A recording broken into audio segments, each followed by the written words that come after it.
Malgré les interpellations et autres sensibilisations, le phénomène continue d'avoir la peau dure.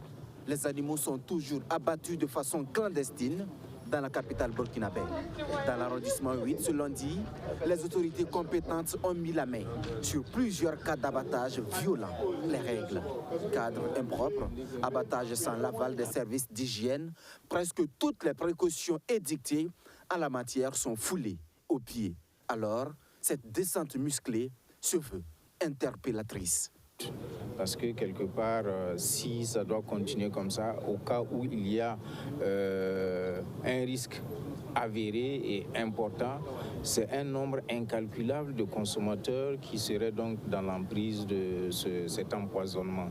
Et c'est pourquoi nous profitons de ce micro pour encore interpeller les uns et les autres à s'approcher des abattoirs et des aires d'abattage,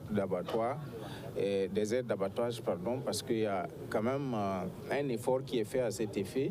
Vous vous souviendrez qu'il n'y a même pas 2 mois, il y a une aire d'abattage qui a été inaugurée au niveau de Kilouin.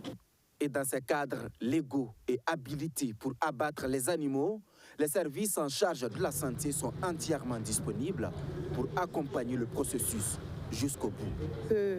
Les abattages d'animaux de boucherie, de charcuterie, doivent se faire dans un lieu édicté à cet effet, notamment les abattoirs et les aires d'abattage. Donc cette opération-là, c'est pour sensibiliser tous les acteurs pour qu'ils se rendent dans les lieux habilités pour procéder à l'abattage.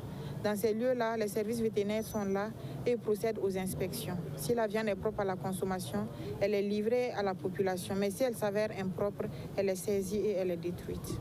Pour ce coup, les produits saisis seront analysés.